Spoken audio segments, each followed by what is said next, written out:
Members, morning. Just bear with us for a minute or two. Thank you.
Good morning, members.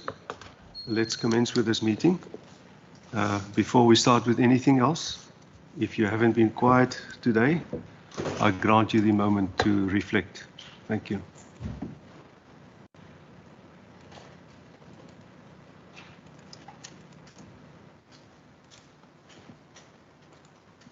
Thank you very much. Members, a hearty welcome on this rather mild Cape Town winter morning. Enjoyable morning, actually. We shouldn't be sitting here. We should be out and about. Nevertheless, welcome to all present, all the members and the departmental officials, as well as, well, we don't have guests this morning. I would just like to, before I ask the members to introduce themselves, thank Member Plato for his assistance last week when I was attending the meeting online in guiding the procedures. Thank you very much, Member Plato. I would then like to ask the members to introduce themselves. Good morning, Chair. Good morning to the officials. My name is Christopher Fry. I'm a member of this committee. Good morning, Chair. Good morning to everyone. My name is Ayanda Barnes, member of the committee.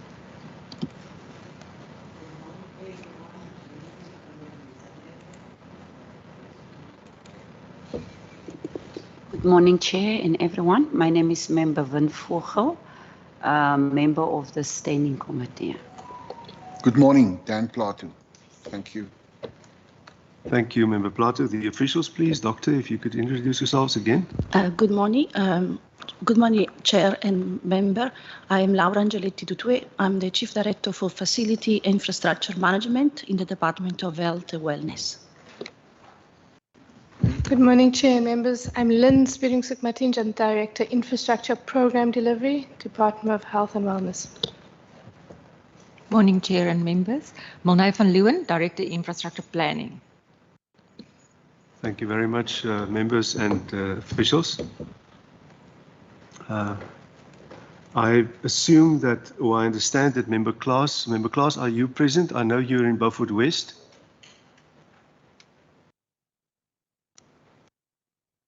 Is he online? It doesn't look like it. So I know that Member Klaas and other members of the House are are in Beaufort West for public hearings. Maybe that is the reason why he's not able to attend. So I'm going to regard that as an apology, Ms. Jamche. With that, members, I will hand over to Dr. Dutue. Sorry, Chair. Member Fry. For the record, if I may be excused at about 10 past 10, just to go down to my office. I have a previous engagement that I need just to look at, and then I'll join online afterwards. You're welcome. Thank you very much for the advance warning. Thank you. Dr. Tue, over to you. Thank you. Good morning again. So we were asked to come to the standing committee to share some information and the progress on the NISNA Early Clinic project that we are busy implementing in the department.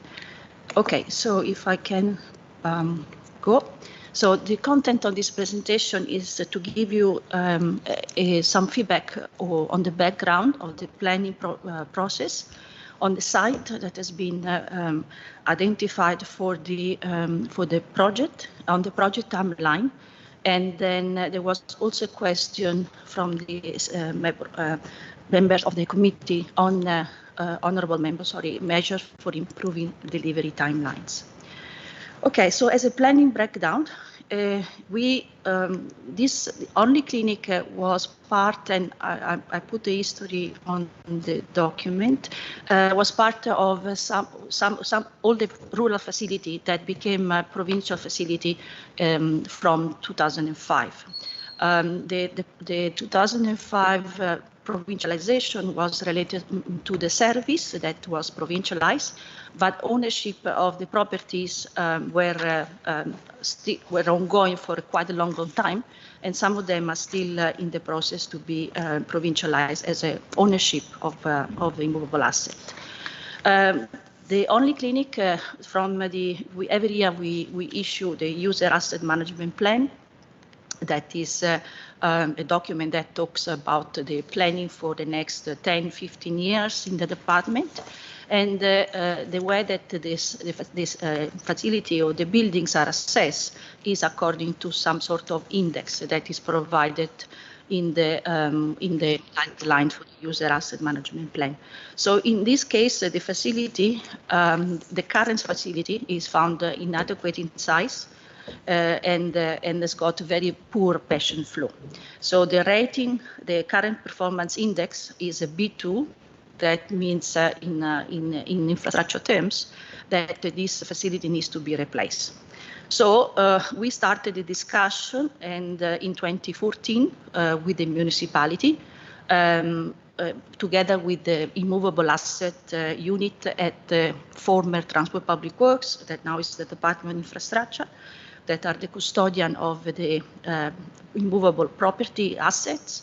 And we started the conversation on the possible utilization of a taxi rank that was built but was never properly utilized by the public transport. So the NISNA municipality was quite amenable in discussing the fact that we could actually convert the taxi rank into a clinic. If I go to the next one, sorry, just go.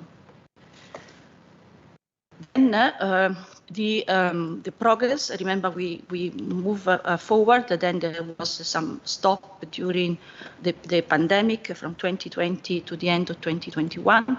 But what we did, we were informed by Transport Public Works at that time that in July 2021, the NISNA municipality approved not the transfer of the facility, but rather a long-term lease, the 99 lease agreement. This is similar to what was entered in 1925 for the Groteskier estate. And this is a long-term agreement with the university. In this case, is with the municipality. So it's quite common in the property environment to have this type of long-term lease agreement. The lease agreement is not signed because the Department of Infrastructure, I'm referring as the former Department of Transport Public Works, needs a proper timeline that for the construction. So we are, and I will explain to you why we couldn't provide up to now. Then, just after we got the approval, we were informed that we had to take ownership, or not ownership, but we were responsible for the security of the facility. So the department put in place a security to avoid any possible vandalism or illegal occupation. And then what else we did, we started at the same time the project brief. I must mention now that all our projects are implemented via the infrastructure management delivery system, and is a model that has been developed by National Treasury and envisaged for capital project having 6 stages. And stage 1 is the preparation of the project brief. And I will refer to the next stages at the later stage. On the siting, just to give you an idea, this is the top, sorry, you don't see, I got on my list. Do you have it on? I don't know why. No, it's there. Oh, now it's coming. Okay, sorry. So the taxi rank that you will see is on the top left is the replacement site. And the other one on the right is the current clinic. We will not use the full earth, that is 3281, but only a portion of because we don't need a big site. It's not going to be a large clinic, so it's going to be only 5,000 square meters. You will see on the photo at the bottom that the rank is the taxi rank is got with parking at the bottom, and it's got a structure on the top. And the idea, you know, if you see the upper deck is it was developed for future expansion of the taxi rank, and it's a little bit on the slope. It's not on the horizontal site. And then at the top you can see there is the bottom canopy and the top, the bottom deck and the top deck. Okay, so this is the site. Then if I go to the next one, and I will, just give a little information about the siting. As I mentioned, it's 5,000 square meters. The zoning is not currently for conversion or utilization of for health facility. We will need to get what they call a consent use from the municipality, but the team in movable asset, they are working on that. And with that changing on the zoning, or not changing per se, but the consent use, we will be able to submit plans to the municipality for the approval. We submit plans because, of course, we have to submit plans for the certificate of compliance and ensure that the building is fully compliant with the standard for the the building standards. So the ownership, as I mentioned, is 99 years old. And then, this is work in progress. We are not sure exactly when it will be finalized, but most of the time we are available. We can get open construction even if we don't have the consent use approved, because we receive what they call it the power of attorney from the municipality to proceed with the design and proceed with the construction. So now, project timeline. So we receive a project request that is part of, again, the IDMS, the Infrastructure Management Delivery System. So the project request came from the service, in this case, a rural service, in 2019, in July. Unfortunately, we had to put everything on hold from March to the end of 2021 because we were busy with other priority due to the pandemic. So we look at different implementing strategy. At that time, I need to mention that we were under the IDMS for Western Cape that required the only capital project to be implemented by the Department of Transport Public Works. But despite that, we had due to the priority of the project, we look at possibility also of in-house implementation. So the three options that we had at that time for implementation was to get the national department involvement, because the national department has got a health facility revitalization grant in kind, where they implement a project on behalf of province.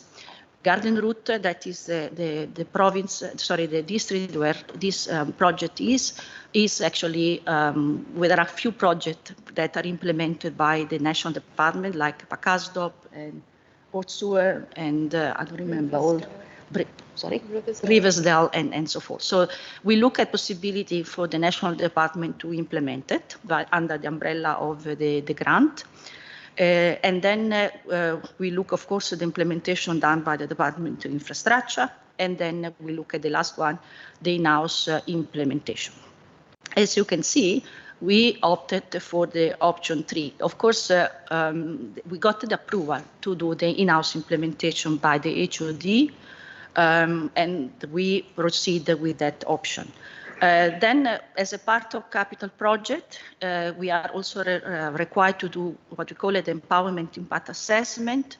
That is to see, based on the project value and the type of work required, what is the capacity, what is the job skills and the job number of jobs that can be created in that specific project. So we did that. It was completed in November.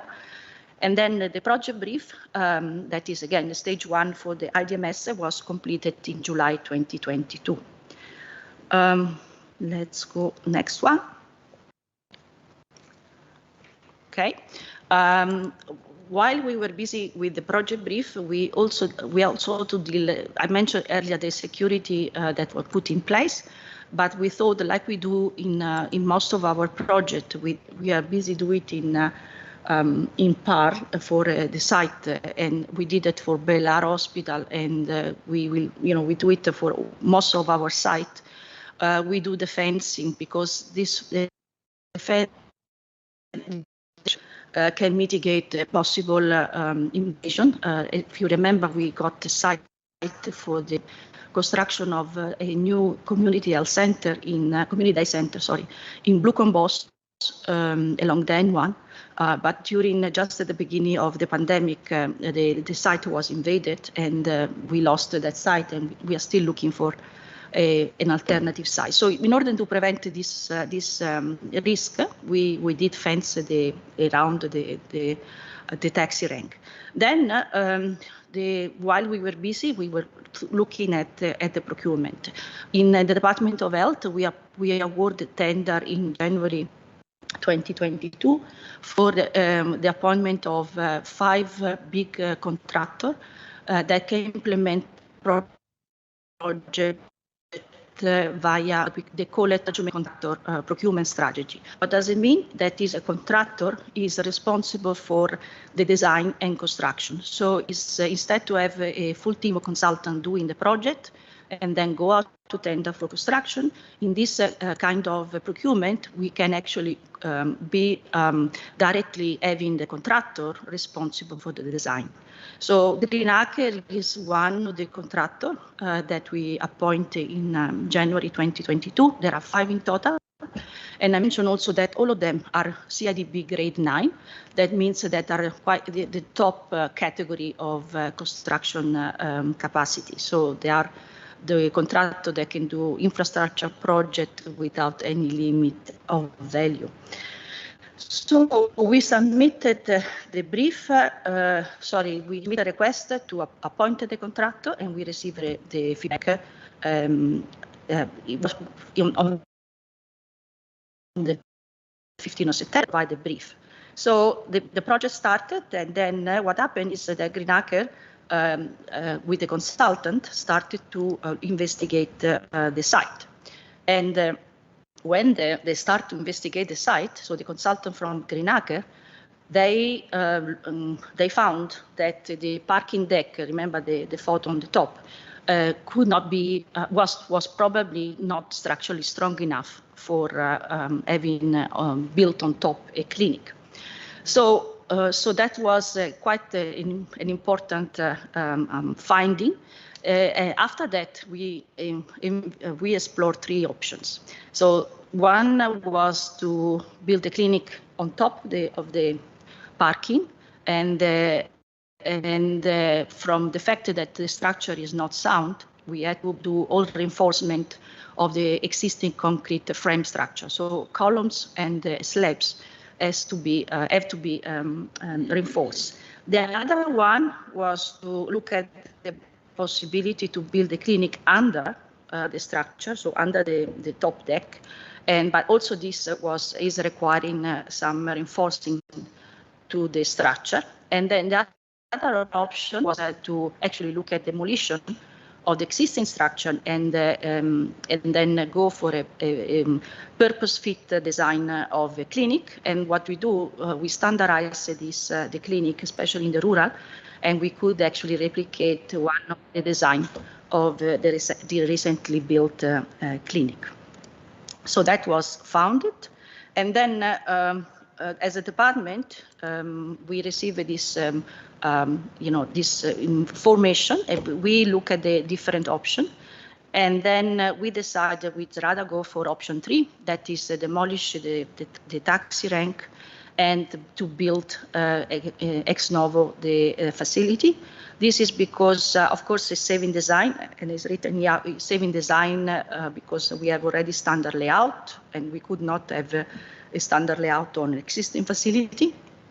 That also accelerated construction because, as you know, in construction, we have the major one of the major cost driver is actually escalation cost that is far above the normal escalation.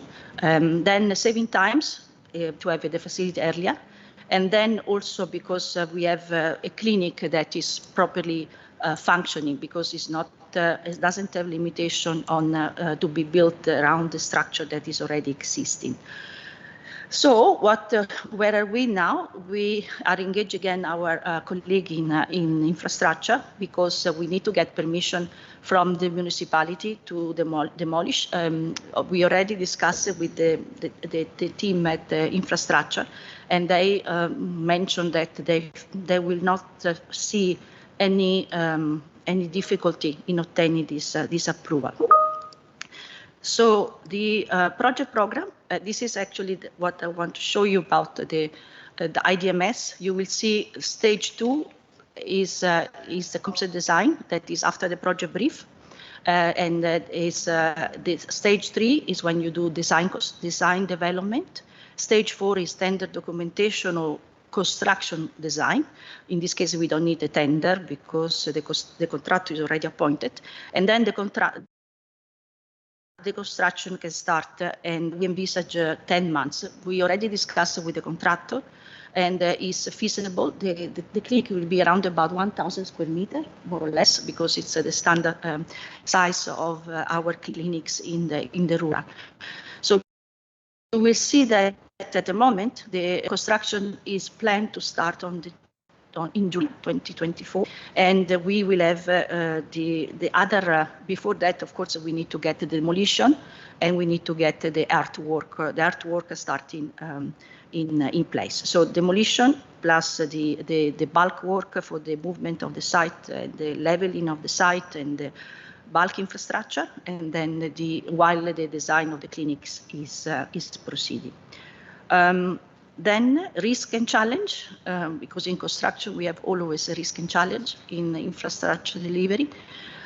So we still having the problem, even the big contractor, they are having major issue with staff, because during COVID they had to retrench staff, and now they need to build up capacity, and it's happening also on the professional service provider. Then the issue about the cash flow and the fact that the subcontractor can be an issue, but in this case we don't feel, because it's a big contractor that we are usually with the category 9 or the grade 9, we are not having that issue. Then, of course, there is an issue about implementation. So sometimes you have issue related to, unknown stuff you find for the foundation or something that can happen. But yeah, we will mitigate any risk together with the main contractor. And then we have also looked at, as you mentioned, the measure to expedite. So I mentioned this is a 10 months construction period. And it's quite feasible. But we, as I said, we can expedite contract to use standard facility design.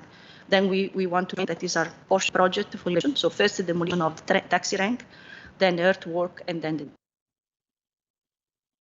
of course there will be proper communication with the community, the job information, and so forth. We want to also appoint a clerk of works. A clerk of works is allowed to be representative of the client on site, so is reporting to the client and is permanent on site. Due to the distance from Cape Town to Orly, we thought that maybe to have a clerk of works is a good idea. And then we can think about to use prefabricated component, but then we have always to find a balance between prefabricated and the labor-intensive construction. And I think we are opting for providing more employment opportunity for the people living in nearby areas. And that's it. Thank you. Thank you, Dr. Du Toit, for a very elaborate presentation. Maybe before we go to questions, I can just mention that the Minister visited the existing clinic. I accompanied her, and the existing clinic is very, very overcrowded, very, very cramped.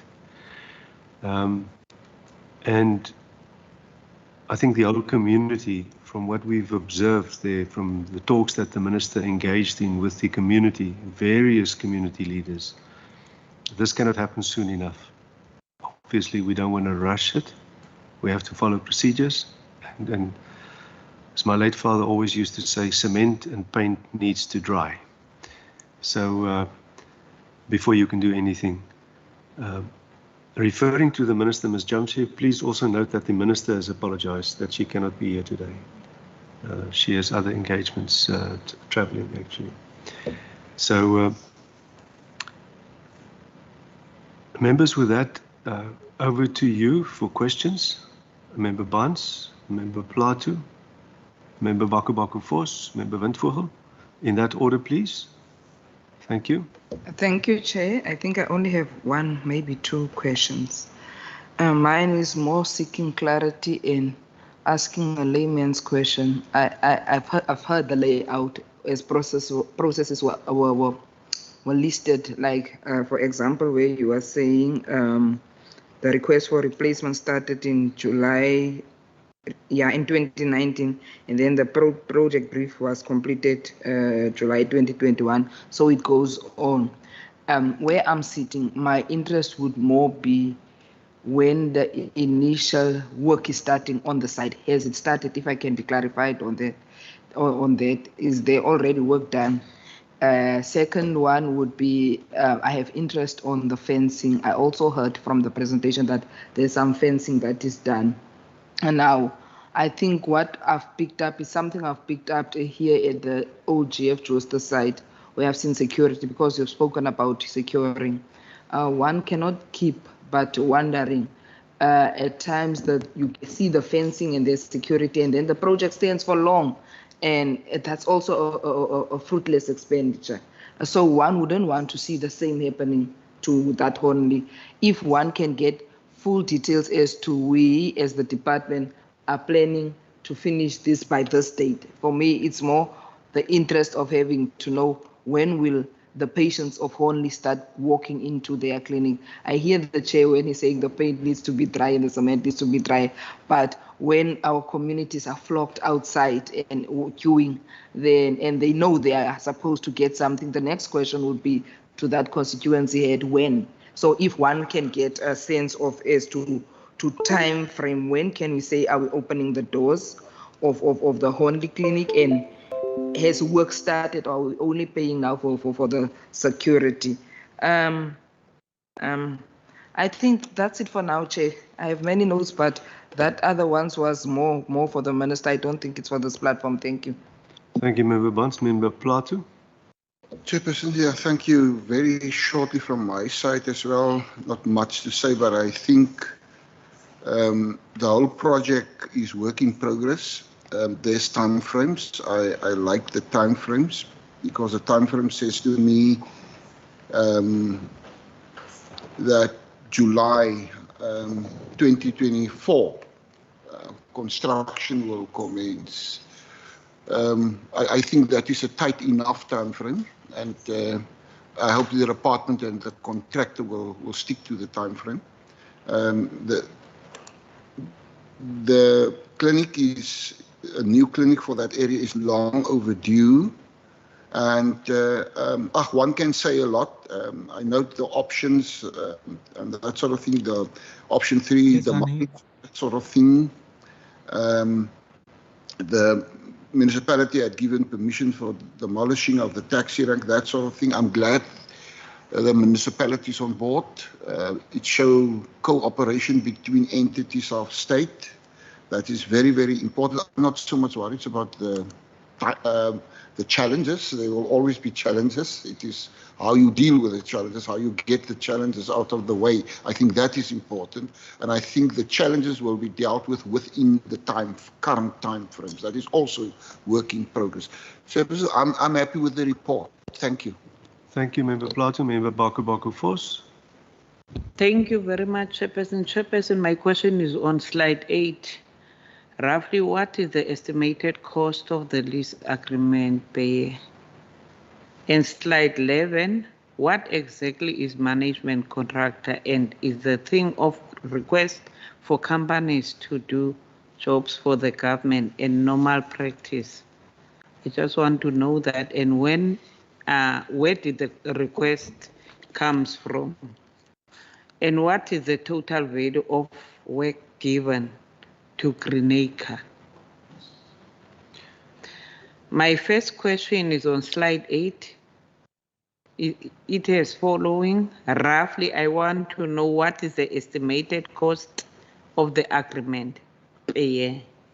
And the second question is on slide 11. I want to know what exactly is the management contractor, and is the thing of request for companies to do jobs for the government in normal practice. And where did the request come from? What is the total value of work given to Greenacre? And my third question is on slide 15. I want to know, where are we in the process now? Are there any delays that have been experienced? And if so, what measures are in place to avoid further delays? In the main, we don't want this project to become another Klipfontein Hospital and take forever to be built. And my last question is on slide 17. Could you expand on these challenges? Are there any subcontractors that have not been paid for work done? And if so, how has the department intervened? And my last one is on slide 19. Besides only providing employment opportunities for the locals, what other benefits are there for the community? How many local companies have and will benefit from these contracts? Thank you very much. Thank you, Doctor. We will give Member Windvoogel the opportunity as well.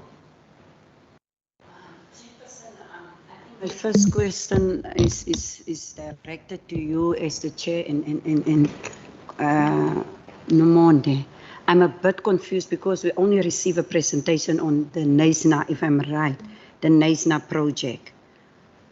So I need clarity. Was it only because my understanding was we will get a report on all infrastructures projects in the province? So perhaps my understanding was wrong. So can you just clarify that before asking questions to the department? If I may respond, Member Windvogel, no, in this particular case, it was about Hornley only and specifically about the urgency of the matter. If there are other infrastructure projects that need to be discussed, then obviously we need to include it in our program. At the same time, on that same day, the Minister also visited Pakkelsdorp. Pakkelsdorp is a national project. And Pakkelsdorp has been lagging on, I think, for about 9 years, if I'm not mistaken. And just for the information of the committee, a very strong team from National actually visited the Pakkelsdorp engagement, if I might call it that, and actually provided the Minister with a timeline and those present with a timeline of the rollout and the implementation of that project as well. But that is through National. Okay. Okay, then, thank you, Chairperson. Let me ask a question on slide 5. I just want to check with the department what is the total value for this project? And what is the breakdown per year? Because we have a time frame. And what is the update regarding the signing of the lease agreement? And has it been signed now? If not, when can we expect it to be signed? And I think Ayanda Bans mentioned the issue of security. So she covered me there. And pardon me if I'm out of order, Chair. I'm triggered by the mention of the 2023-2024 Western Cape Government Health and Wellness User Asset Management Plan. And I want to understand, if possible, I want to understand the following. Firstly, which other, because I know you are working with it, which other facilities are in the 2023-2024 UAMP? And our Klipfontein Regional Hospital and Vanguard Day Hospital part of the second of it. And secondly, because I recently visited the Vanguard Day Hospital, where I saw first-hand experience the situation is bad. Like Kwanoku Tula in Robertson, the same thing. So I just, if possible, it's up to the department, because Chair, you are saying we can make a type of a resolution later on. If possible, if you can also touch on the, if possible, I will appreciate that. Thank you so much, Chairperson. Thank you, members. Doctor, in as far as you are possible, I know you're able, but in as far as it's possible. Yeah, thank you very much. And if I don't have all the results, I will ask my colleague to come in. Starting with security, as I mentioned, we need to balance the risk of invasion versus the payment of security and fencing. And this is what we are facing more and more often. And our experience with Blue Combos was so, difficult and was quite painful that we actually thought that it's much better to preserve the site, even if we spend some money to fence it off and to have a security, than to have an invasion or illegal invasion and so forth. So that is something that is a difficult argument. But we have to mitigate the risk between illegal occupation and fencing and security.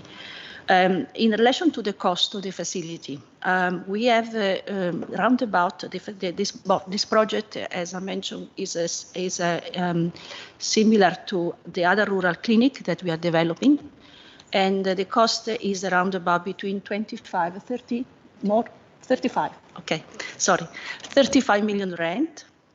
The cash flow is linked to the plan. So we are most of the money will be spent in the construction. Usually we spend only around about 50% of the fees when we arrive in construction. So between July 2024 and April 2025, that is where most of the money is going to be spent for the facility.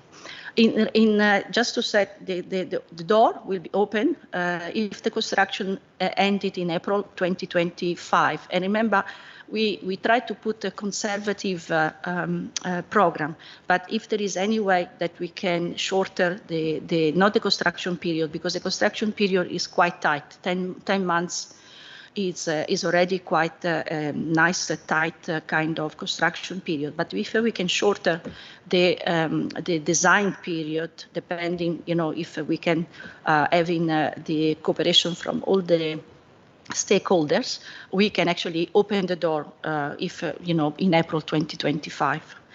In relation to the management contractor, the management contractor is one procurement methodology that is endorsed by the CIDB, by the Construction Industry Development Board. There are 4 type methodology that are allowed in construction. One is the design by employer. That is the normal traditional way where you go out to tender after you have done the design. So the design, fully design is completed. Then you go out to tender, and then you award the tender to the contractor. That is called design by employer, where the design is a full responsibility of the employer, and the construction is happening after a procurement only for construction. Then we have what we call a design and build. Means that the contract, you go out to tender for asking the contractor to do the design and to also build together the facility. So it's another procurement methodology. Then there is a develop and construct. Develop and construct is when the employer develop the design up to a level that is, design is completed, design development is completed, and then you go out to tender again for the design, for the development and construct. The last one is the management contractor. So the management contractor, and maybe I must mention the procurement the methodology that we use as a department. We went out to tender for an expression of interest, where say we would like to appoint capacity contractor or contractor that are capable to do the project and to do the design and construction. So the first phase was expression of interest. Then we went for a second phase after we shortlisted some contractor based on capacity, capability, experience, and so forth. And then we shortlisted other contractor, and we award the tender to 5 contractors.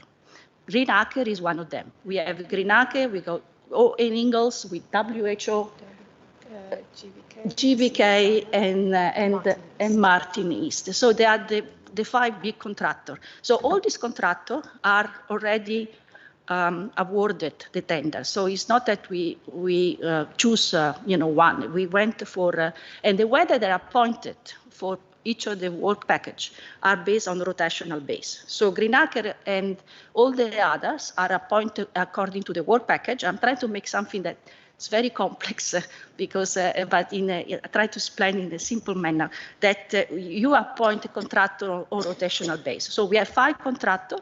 So with the project implemented by the Department of Health, we award the work package to the 5 contractors on the rotational base. So this is where Greenacre is from. We haven't paid Greenacre at this point in time. That it was another question. So the schedule of payment is linked to the stage development. So we will pay, the contractor will be paid when there are some deliverables. And up to now, we haven't paid any money. Yeah. And then there was a question about Cliffontaine and the Vanguard. Okay, Cliffontaine, the design is underway. We are busy with the concept design, and I already see some ideas that the consultant came up. So the project is undergoing, and the Vanguard, as far as I know, there is a project for Yeah, for we actually envisaged the upgrading of Vanguard. So there is also a plan. The user asset management plan is actually quite is a document that we do every year, and we update the priority and we update the progress on project. And as I said, it looks not only at MTEF, it looks at the 5 to 15 years deliverables. So you will see for all the time frame as well as the money that is required for the delivery. Then there was another question that I don't remember anymore. The issue of subcontractor. Oh, the subcontractor. As I said, the risk that you mentioned. What we put it here is just to show you the general risk that we are facing in infrastructure. And doesn't in this case specifically we haven't started construction, so there is not the issue with subcontractor, and so this is generic kind of risk that we are dealing, that we always have to mitigate risk. And then there was a question about job creation. We, as I mentioned at the beginning, we did the Empowering Impact Assessment. That is a document that we can share that show exactly according to the location of the project and what are, for example, service provider that can provide the material or can provide a project for the construction, as well as a job that can be created. So we can say in the clinic of 1,000 square meter, this is the number of skilled staff that we would like to appoint, the same skill, and then artisan, and so forth. So that is the document that is done upfront, and is document show what is the capacity of the project to create jobs. Yeah, I think I answered to all the questions. You did ask the status quo of the lease agreement. Oh, yeah. The lease agreement is a notarial lease, which is complicated because it's 99 year. So we've been interacting with Immovable Asset Management on the finalization of it. It had to go to legal services. It is 100 Rand a month or a year, I can't remember now. And we owed them the dates. So we've written a letter to them, giving them the dates that we shared with you today. And we trust that then the lease agreement will be finalized within the next month, because it's already been to legal services. Follow-up questions? Member Barnes, Member Windvogel. Thank you, Chair. I'm just going to take advantage on the question that I've asked earlier about the clinic in Honley. I think last week when you were on the platform, we had the community of Guguletu sitting right here, similar situation as Honley. I think what I would like to ask and take advantage of this opportunity, because it's the same situation. I think Minister reported last week to them that they've done also site visits and so forth. When will their completion be? Is there a date for them to expect for their new clinic to be opened? That's the only question I wanted to ask. Thank you, Chair. Member Windvogel. Thank you, Chair. I don't know how to put it, Chair, but I do have the feeling, I'm not attacking you as the department, but there's that carelessness when it comes to blacks and coloreds. When you look at how you identify clinics and hospitals to be upgraded or to be expanded or whatever, renovated, it's always the clinics and hospitals in black community, of let's say clinics, black and colored communities is always the last. It's just my observation. I'm not attacking you, but I want you to go and think. That's how we perceived it from outside. That's what people are telling us when we go into oversight. Then, Chair, I just wanted to check with the department in terms of the security. Are you paying for security to look after the land or whatever you are busy with? Is there already cost involved in terms of security? And if so, how much? Thank you, Chairperson. Thank you, Member Windvogel. Dr. At the same time, before you respond, I would just like to maybe also ask a question or two. You referred in your presentation that you will basically use an existing design which was designed for a rural area. I know Knysna and George, where I come from, is regarded as rural, but I can tell you in terms of numbers, it's no longer rural. I hope that you take that into, or not you, but that is taken into consideration with the design, specifically to have somewhere on that property where people can be accommodated when it's raining outside. The one common thread that runs through basically all the facilities that we've visited so far, and in particular Hornley, is that when it rains, when the elements are against you, there's virtually no or very little space for people to be protected. And I just want to suggest that consideration be given to that. Also, in broad terms, then where these clinics, where I'm glad to hear that you're using existing designs. That's a huge cost saver. I appreciate that, and obviously it's something that if you replicate it, I assume that it's something it's a recipe that's going to work. So I welcome that. Thank you. Apologies. Thank you very much. Okay, so if we started with this last comment, Chair, Honourable Chair, we are having a different program that we call it the waiting sheltering program that was started last year already in the mid-year. We identified a series of facilities that are in a dire need for shelter outside the facility as a waiting area. And we have developed some sort of, standard design that we are busy in finalizing. And the plan is also to have the similar methodologies, so to ask one of the management contractor to implement it. So hopefully it will be taking not too long, but there are some consideration. For example, we look at the fact that they must be easily built and is built all over. So we want to standardize also these shelters, like similar to what we did with the streaming and the COVID area that we developed a few years ago. So we are working on that. So first, before going and implement it, we need to understand what are the technicality, something that is easy assemblable, and then we can move it faster. So, but we have already the list of facility that we can also share if it's required. Regarding the issue about the cost of security, we will give you the information because it's not our responsibility as infrastructure per se, is the service, but it's almost a condition because Transport Public Works are actually required us to protect the sites.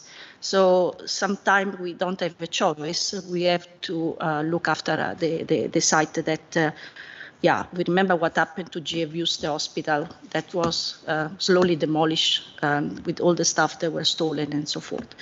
So that is something that we can provide as a cost. In relation of the location of project, Malnesh is responsible for the planning, and she looks at very lot of indicators. They look at the demand, the current facility, and the utilization, the condition of the facility, the district. We are also trying to provide equity among the district. So not only, we know that most of our budget is going to the city of Cape Town due to the number of population that is served, but we try to also apply some equity on that. And so the prioritization of project is discussed with the service. So is discussed every year. We also present it to our governance structure where everybody is in agreement. These are the priorities. We need to prioritize between different type of infrastructure. For example, our top priority is primary health care facilities. Then we have the psychiatric unit. If you remember, we have 3 projects in construction now for the 30 psychiatric unit, one in Kalicha, one in East Revere, and one in New Somerset. That is the regional hospital. So mental health is one of the priority that we have to look after as infrastructure. Then we also working on the emergency center. So we have been developing and expand quite a lot of emergency center. One of them is that is coming soon is Robertson, where we are going to extend the emergency center, and even Groteskia, that they have emergency center project. So the priority are also linked to the functionality of and the departmental priorities. So it's complex matter, but I can guarantee you we're not looking the people that is actually a contribution of factor that give us the priority, but that is something that is in the UMP that is very clearly stated in which way we do prioritize. Yeah, so that is from my side. Dr. Member Barnes. Yes, Chair, I had a question on Google too that was not answered. Yeah. Google Eto 2, at the moment we call it Google Eto 2 because we need to decide which name to provide. We haven't started the process. The site is available from the City of Cape Town. We are in the process to transfer the site from the city to the provincial government. What we would like to do, we would like to appoint a management contractor. No? Oh, we do it via... Oh yeah. But we is one of the top priorities. So what the idea is to build the new community day center in this new site, then to transfer the entire CHC where it is now to the new facility, and then to demolish almost everything that is on the current site and rebuild the community health center. So we try to expedite the procurement and the design because we know that is a very urgent project too. So it's one of the top priority for the metro to have the Google Eto 2. Hopefully we can change the name soon for the CDC. In the metro, we have other projects that are coming construction soon, like Velte Frieden, that is also in Mitchell's Plain. It's coming construction hopefully in this financial year. So yeah, but all the projects are clearly mentioned in the UMP and the document is available. Sorry. Thank you, Doctor. Anything to add? You're welcome. I'd like to add some information on Google Eto. We met with that community probably about 2 months ago. There's a refurbishment of the MOU. Currently, the practical completion date for the completion of the construction is planned for November 2028. And we know it's quite far, so we're looking at how do we improve those timeframes because the MOU is quite overrun. Then we've also got a maintenance project which mostly fixes or ensures that the ventilation in the facility is much better. That has completion or planned completion 2026.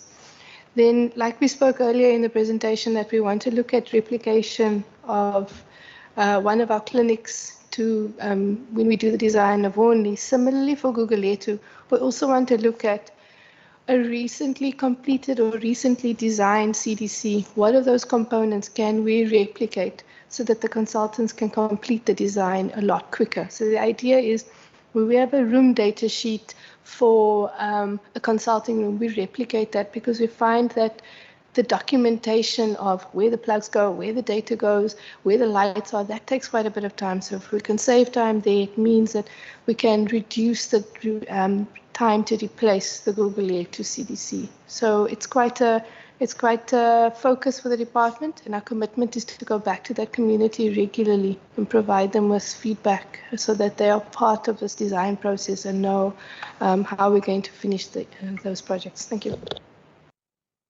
Thank you very much. On that, I actually made a note and I didn't pick up on it again.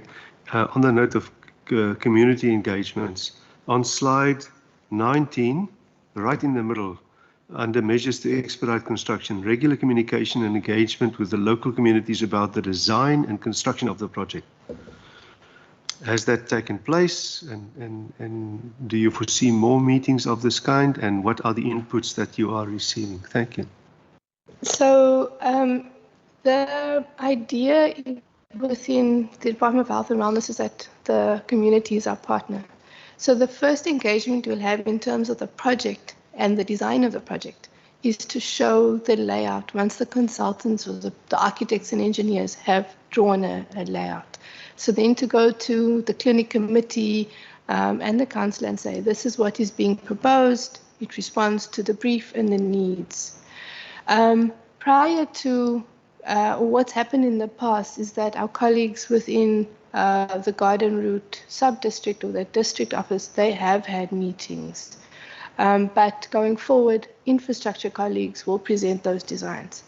The other thing that takes place is that we have community meetings besides the design. We also do it before construction commences so that we can share with the community how many local labor opportunities are there. We can alert communities to the construction and so that they can prepare themselves, local businesses, to be in a position to tender for work. And we also set the expectation. We say, okay, this is the number of local labor opportunities we expect. Many communities feel when they see construction, expect lots of people to get jobs, but we want to match the expectation and let people know just how many, what is the duration. So we feel that that regular communication is quite important. The other thing we put on the slide is the steercom. The project steercom is quite important in terms where we get, we go through a process of getting community members to be on that steercom. Sometimes the clinic committee is part of it so that they can also feed back to their constituents as to how is this project going, are there delays, what are the challenges. We actually find that that's a very good mechanism because some people stop construction on site, and if you've got a steercom that's regularly feeding information, we're able to mitigate that risk during construction. Thank you very much for that. Member Buns and Member Windvogel, last round. Yeah, Chair, that's the last round, and apologies, Chair. I know we are supposed to speak about Honley now, but when the department is here, one should take advantage because we don't know when we get them again. I'm immediately thinking of Salt River Mortuary. That was also said to be operational by now. What caused the delays there, and when will that one be operational as well, Chair? Yeah, I'm just taking advantage of what I'm having in front of me. Apologies for that, Chair. Member Windvogel, do you also want to take advantage? Thank you, Chair. No, I just need clarity from the department. I used with the Guguletu Health Center. Are you saying you are going to move the current health center to another spot in the same community? Okay, and then rebuild the new one on that spot? Because I'm scared when you say demolish. Chooster was demolished, and we are still waiting for Chooster. So it must not happen that community is going to suffer the same pain as those other communities. Yeah, so I just need clarity on that issue, Chair. And then lastly, I'm not sure, do you have inputs when it comes to, because the madam just mentioned about job creation, and I think some of the members also mentioned or asked some question relating to job creation and how our community is going to benefit. And one of the things that we pick up during this, when there's projects, not only the health, even in the education department, is that you are making use of, I'm not sure, is it CWPs, of EPWPs, and then people are getting paid under the, there's a minimum wage for the building industry, but you are bringing job creation to our communities, but they are getting not the salary that is they are supposed to get. It's a EPWP type of stipend. and then you get the skilled workers from outside that community, or let's say that town. So I'm not sure if you are involved in that discussions, but if you are, it's a pain for any community when you come and really do that to them. Thank you, Chair. Okay. Please, thank you. First, the issue about the forensic pathology, the Observatory Forensic Pathology Institute, that is replacing the Salt River mortuary. The Forensic Pathology Institute that was built at the bottom of Groteschiera Hospital is the most complex building that I've never been involved with. And I've been involved in healthcare for the last 40 years. It's a very complex building because we have top of the art labs and the standard requirements are extremely complicated. So what happened is the construction went on, and when the construction was completed, it was found that the labs, especially the labs, could not provide the standard for those specific tests, like toxicology and very high-profile kind of a test that was supposed to provide. So it's actually a learning curve in this project, in the sense that we are learning and we try to improve the quality of the building as we go. Now there is a construction on site, so the contractor that built the institute is back and is fixing everything, and should be finished in the next 6 months. Expect completion at the end of September. End of September. So the project is there. The Salt River, they have already moved most of the disease from Salt River to the new one. Actually, Lina was mentioned to me this morning that the poor kids that died in that terrible accident on Tuesday, they actually, the family was invited to go to the new site just to, that was providing, because Salt River is beyond repairs. So most of the functions are moved already to the institute. Of course, the labs are still not, because they are not 100% completed. So it's a very long commissioning time, but I can guarantee you it's more complex that building than an hospital. So that maybe we didn't expect like that. I must say, maybe is a once-off, because we are not planning to have this kind of labs to be built every day. But yeah, it was quite an interesting project, but we are learning, and we will be able to open, hopefully everything will be commissioned in September, October, but the staff is already there. Some of the functions are already there, but they don't do everything, like the labs and so forth. So that is the forensic pathology. The site of Salt River is owned by the National Public Works. So we already informed our custodian, that is the Department of Infrastructure, that we will hand back the site. We hand back to the National Public Works. What is going to happen? I'm not sure, because the National Public Works should take control of that site, because he's the owner.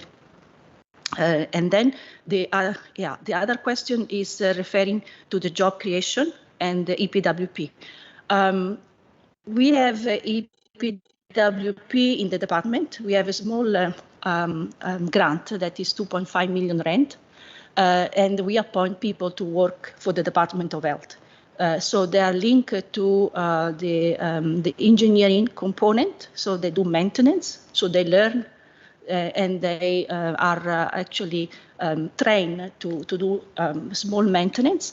And it's very successful, because few of them, and we have this grant for the last at least 10, 15 years, we can actually appoint people in the department to do the handyman and then assistant artisan and then becoming artisan when they do the test and they get the qualification. So that is the EPWP officially in the health department. In the Transport Public Works or infrastructure, they have a different, and unfortunately, I'm not too much familiar with what they're doing. But they do what Lynn mentioned, the skill development, and they look at what are the people that needs to be involved. But about the payment of the EPWP, unfortunately, you need to ask to the infrastructure department, because our EPWP is part of the department as a contract employee. Yeah. Thank you. Thank you, Doctor. Members, I think we have just about saturated all the questions. And I hope you don't mind that you will ask questions beyond Hornley, but thank you for your very frank responses to those. It's very helpful for us, actually. It's always good to engage, and if you can get more than what you were looking for, I suppose it's even better. So thank you for that. On that note, Doctor, and your colleagues, I'm going to ask you to leave us. It's not... Sorry? Yeah, there is a cup of coffee in the members' lounge. Like you have a few more things to handle, and if you want to wait on us, you're welcome. If you don't want to wait on us, you're still welcome to have it and enjoy your day and your weekend whenever it starts. I'm very sorry if I interrupt you, but I'm very surprised that nobody asked me anything about ESCO. Next time. Next time. Thank you very much once again.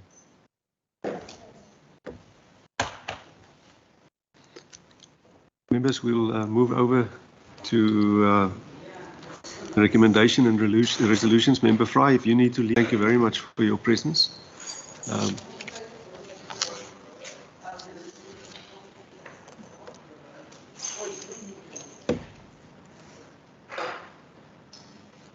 Thank you for the presentation. Thank you, Member Fry. Go well. Good luck. Member Buns. I think I would want to make, Chair, of course, 2025 we won't be here. I was deliberate when I was asking of completion, because I think as a committee we should go and check on the dates that we are given here. I see they say for Hornley it will be April 2025, Kugulate November 2028, and Salt River. We will be here for Salt River. Maybe go do an oversight visit. They said they are going to finish in September, but let's go and do an oversight maybe by end October, give them some space. So just for us to keep track of what we are doing. Yeah, I would ask that oversight visit for the mortuary for that date. That will be the only resolution for now, Chair. Thank you. Any other resolutions? Member Windvogel? Yeah, Chair, I think I mentioned it that if it's possible that we get a presentation on progress on all the projects run by the department if it comes to infrastructure, and not specific, but in the whole Western Cape. Perhaps they can exclude Naisna because we received the information today, but the other projects, because we were with the minister in Stellenbosch when on Tuesday, I can't remember. But nevertheless, and she mentioned also about Kayamandi. There's is one of the priorities for renovations and extension. So if we also can, that's why I'm saying if we can get, I'm not sure how are we going to put it, but for the whole province. Yeah, good. Member Windvogel, should we include national projects as well? No. The national is responsible for it, like Pakosdorp. In the province. Whether Western Cape pays for it or whether national pays for it. Yeah. I'll help you to formulate that.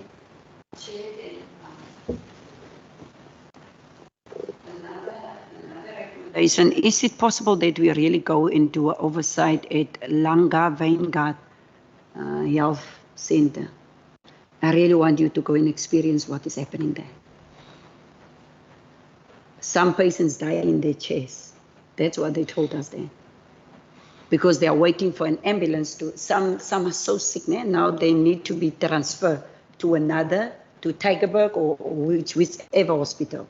No ambulance will come, let's say, if the patient's supposed to leave there, or if they refer 4 o'clock, the ambulance will come the next morning. So, and then it's a mess. The findings is in the corridors. There's 2 or 3 files for one person. Sorry? Is it a clinic or a hospital? Vanguard, is that a clinic or a hospital? It's a 24-hour. 24-hour facility. I think the minister correctly yesterday said, no, it's not a hospital. It's a health center or something like that. 24-hour health center. Just make sure exactly what it is. Thank you. Any other recommendations? Resolutions, Member Barnes? Maybe one, Chair. I think Member Van Vogel was earlier speaking about the value of these projects. I don't know which one it was. But however, if we can just get a report of the value of these projects that are priority, what is their value, each one? Yeah. Of the different projects? Of the different projects. Robertson everywhere. Yeah, specific, those that are in priority, or only Guguletu, because they said they are prioritized. Yeah, I want them in priority, the ones that will be done in the next four years. Yeah, one would like to compute for us as to how much the value of these projects are. Thank you, Chair. Thank you, Member Barnes. Any more? Thank you. Members, then we move on to the... I'm not sure if members want this one. I'm a list of facilities that I earmarked to benefit from the waiting shelter program. Do you want? Yes, let's include that as well. Okay. Thank you. Members, we'll then move to the consideration and adoption of committee documents. You did receive it. It was distributed to you. There are quite a few. The minutes of the meeting of the 24th of February. Do you want us to go through it page by page, or do you approve the minutes of the meeting? It's on the screen there as well, if you can see.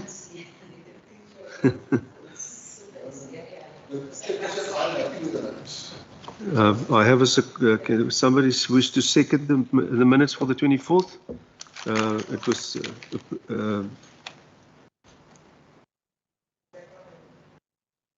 proposed by Member Plato and seconded by Member Van Vogel. We then move to the meetings of the Standing Committee on the 10th of February.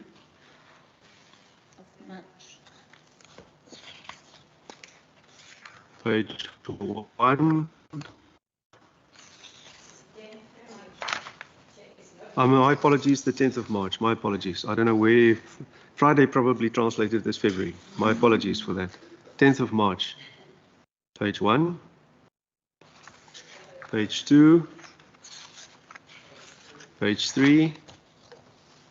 Proposed by Member Barnes.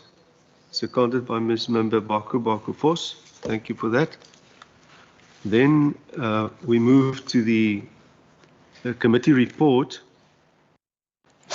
for the Standing Committee on Health and Wellness on its oversight visits to health facilities in Robertson and Ashton on the 21st of April.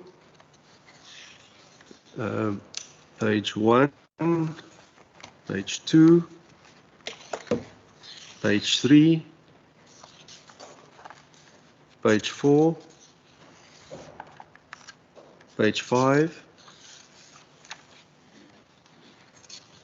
page 6 with the recommendations, page 7. Can we get a proposer there? Member Plato, and seconded by Member Van Vogel. Yes, please. Page. Yes. Can you switch on your mic, please? Page 2, where the delegation is a chair. Yes. I don't see my name, but I was at Pal Hospital. But no, this is Robertson and Ashton. I was there. Yeah, but your name is there. on page 2. 21st of March. Okay. I'm talking about the Are we 21st of having April. the Winers report of Standing Committee on Health and Wellness on its oversight to PAL Provincial No. Hospital? We're dealing with Robertson and Ashton now. Okay. We're dealing with Robertson and Ashton. Yeah. Proposed by Member Plato and seconded by Member Van Vogel. Thank you. We then move to the Winelands one in PAL, Member Buns, on the 5th of May. And you say your name is missing there.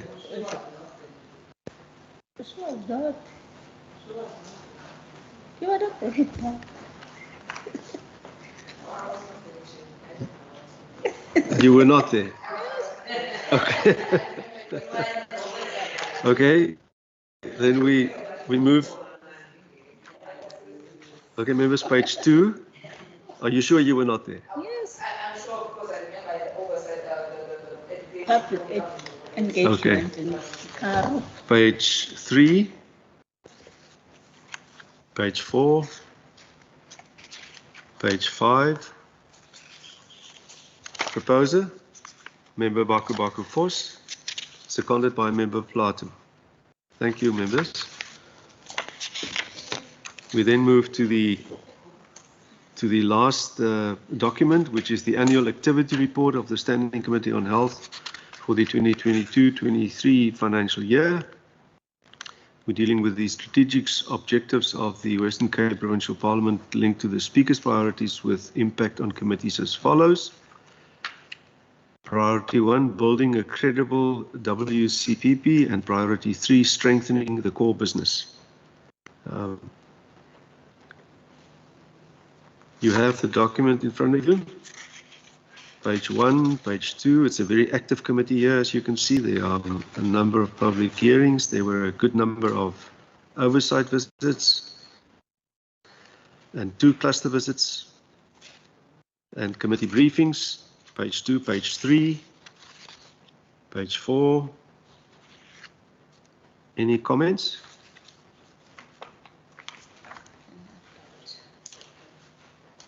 Proposer? Can you switch on your microphone, member? Sorry, you want to speak, Member Baku Vos? Proposer? Seconded by Member Plato. Yes, Member Van Vogel. I support this document. This one is not the one where we are using our minority vote. It's not this report. Okay, just want to make sure. Okay.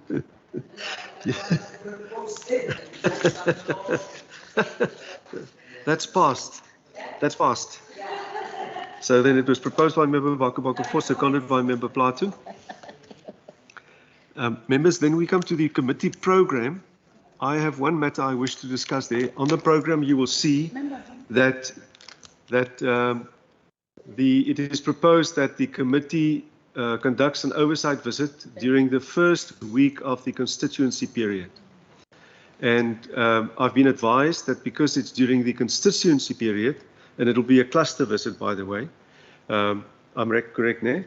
It's health and social development, that because it falls within the constituency period, that I have to write to the Chief Whip and to say that I have the consent of all the members of the 2 committees that the visit actually takes place during the constituency period.